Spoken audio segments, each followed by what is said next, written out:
कहानी रजतपुर गांव में रहने वाले एक गरीब परिवार की है। इस परिवार में एक बहू थी जिसका नाम लक्ष्मी था। लक्ष्मी बहुत मेहनती और सच्चे दिल की महिला थी। उनके परिवार की स्थिति बहुत कमजोर थी। घर में खाने के लिए भी मुश्किल से ही कुछ मिल पाता था। लक्ष्मी, जरा यहाँ आना बेटा। जी माँ जी, कहिए, आपने मुझे बुलाया। लक्ष्मी, आज भी खाने के लिए घर में कुछ नहीं है।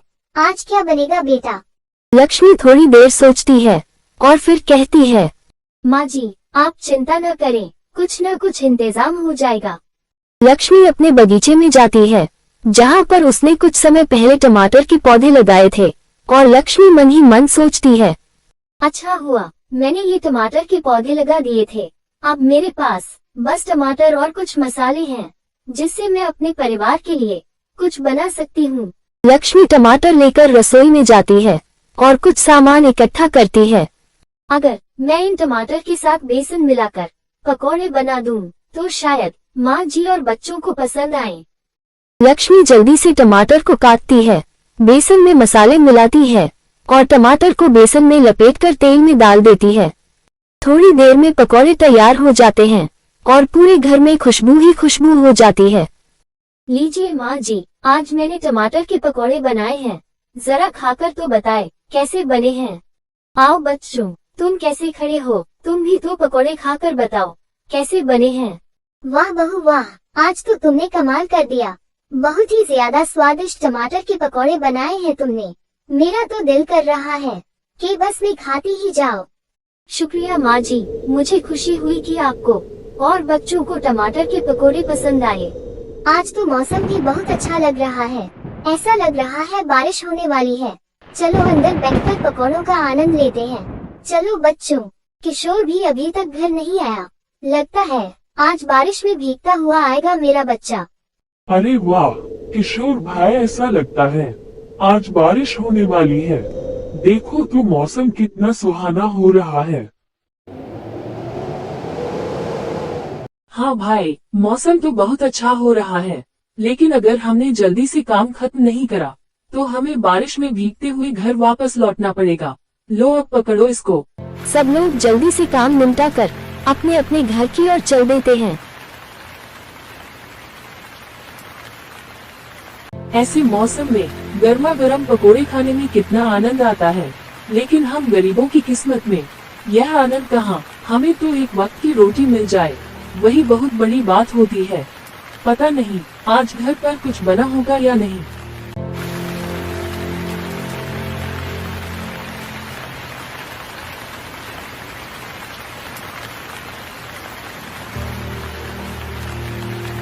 अरे बेटा, तुम्हारे टमाटर के पकोड़े की लज्जत तो खत्म ही नहीं हो रही। जितना खा रही हूँ और खाने का जी चाह रहा है। अरे मेरी प्यारी माँ जी, आप जितना चाहें उतना खा सकती हैं। मैं अभी और बनाकर लाती हूँ। वाह वाह, इतने लज्जतदार पकोड़े। तुम्हारे पकोड़ों की खुशबू तो पूरे गांव भर में फैल रही है। इतना सुहाना मौसम और यह गर्मा गर्म पकोड़े, वाह आज तो मजा ही आ जाएगा। अरे आओ आओ बेटा, सही समय पर आए हो। जरा तुम भी तो मेरी बहू के हाथ के स्वादिष्ट टमाटर के पकोड़े चखकर देखो। चखकर नहीं माँ, मैं तो पेट भर कर खाऊंगा। अरे आप लोग तारीफ ही करते रहेंगे या फिर खाएंगे भी। चलिए अब आप भी जल्दी से बैठ जाइए, मैं पकौड़े लेकर आती हूँ। लाओ लक्ष्मी, अब दे भी दो, मुझसे अब सब्र नहीं हो रहा। ये लीजिए, आप सबके गर्मा गर्म स्वादिष्ट पकौड़े तैयार है। लक्ष्मी तुम भी आ जाओ, हम सब साथ में बैठकर पकोड़ों का आनंद लेंगे।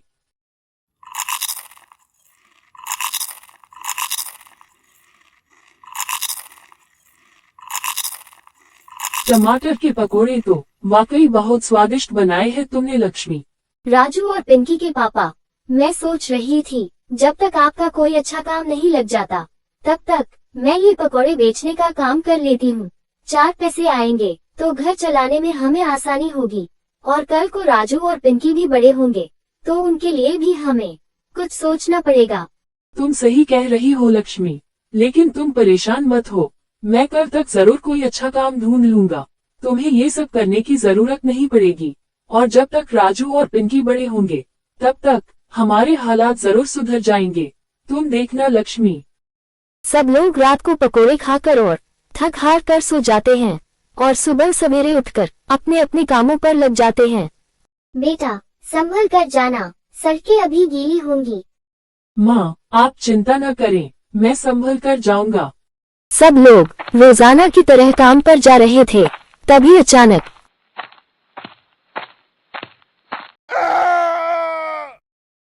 अरे क्या हुआ किशोर भाई, चीख क्यों रहे हो? अरे भाई, मैं इस पत्थर से टकरा कर गिर गया हूँ। मुझे लगता है मेरी कमर में मोच आ गई है। मुझसे अब हिला भी नहीं जा रहा है। बहुत दर्द हो रहा है भाई। अरे भाई तुम परेशान मत हो। हाँ किशोर भाई तुम परेशान मत हो, हम तुम्हें घर ले जाने का बंदोबस्त करते हैं। हम बंदोबस्त करते हैं, तुम परेशान मत हो। किशोर के साथी ठेले की सहायता से किशोर को घर तक छोड़ने जाते हैं। अमिताभ भाई ये सब कैसे हो गया? घर से तो बिल्कुल ठीक निकले थे ये। लक्ष्मी बहन आप बिल्कुल ठीक कह रही हैं, लेकिन किशोर भाई सड़क पर पड़े हुए एक पत्थर से टकराकर गिर गए और उनके मोच आ गई। किशोर भाई से हिला तक नहीं जा रहा था, इसलिए हम लोग ठेले की सहायता से किशोर भाई को घर तक लेकर आए हैं। अब हम लोगों को इजाजत दीजिए, हम लोग चलते हैं। अरे मेरे बच्चे, तुम्हें ज्यादा चोट तो नहीं आई कहीं? मैं अभी जाकर पहलवान डॉक्टर को बुलाकर लाती हूँ। नहीं माँ, मैं पहलवान डॉक्टर को दिखाकर ही आ रहा हूँ। उन्होंने मुझे तेल दिया है लगाने के लिए और कह रहे हैं कि तुम्हें आराम करना पड़ेगा। इस मोच को ठीक होने में समय लगेगा, लेकिन मैं आराम नहीं कर सकता। मुझे कल काम पर जाना होगा, नहीं तो घर कैसे चलेगा। नहीं, मैं कल आपको काम पर नहीं जाने दूंगी। जब तक आप ठीक नहीं हो जाते तब तक आप आराम ही करेंगे, और जब तक आप पूरी तरह से ठीक नहीं हो जाते तब तक घर में संभालूंगी। आप चिंता न करें, बस कुछ समय तक आराम करें। लक्ष्मी, मैं तुम्हारे कंधों पर यह जिम्मेदारियों का बोझ नहीं डालना चाहता। तुम क्या करोगी, कैसे संभालोगी सब? मैं जानती हूँ, लेकिन आप चिंता न करें, मैं सब संभाल लूंगी। लक्ष्मी अपने टमाटर के बगीचे में जाती है और वहाँ से टमाटर तोड़कर लाती है। सारी सामग्री इकट्ठा करती है और टमाटरों के पकोड़े तैयार करती है। भाई, हमारे पिताजी की मोच आ गई है। अब क्या हमारे पिताजी मर जाएंगे? नहीं पिंकी, ऐसा नहीं कहते, हमारे पिताजी ठीक हो जाएंगे। माँ जी, मैं पकोड़े बेचने जा रही हूँ, जब तक आप इनका और अपना ध्यान रखना। ठीक है बेटा, संभल कर जाना, ईश्वर तुम्हारी मदद करे। शुक्रिया माँ जी, मैंने आप सबके लिए रसोई में पकोड़े रख दिए हैं और मैं जल्दी घर वापस आ जाऊंगी। लक्ष्मी घर के बाहर पकोड़े बेचना शुरू कर देती है। अरे वाह, खुशबू तो बहुत अच्छी है। लाओ बहन, हमें भी तो जरा पकोड़े खिलाओ। जी जी बहन जरूर, ये लीजिए आपके गर्मा गर्म पकोड़े। पहले ही दिन लक्ष्मी की बहुत अच्छी कमाई होती है, सारे पकोड़े बिक जाते हैं। अगले दिन भी लक्ष्मी पकोड़े बनाती है और बेचने जाती है।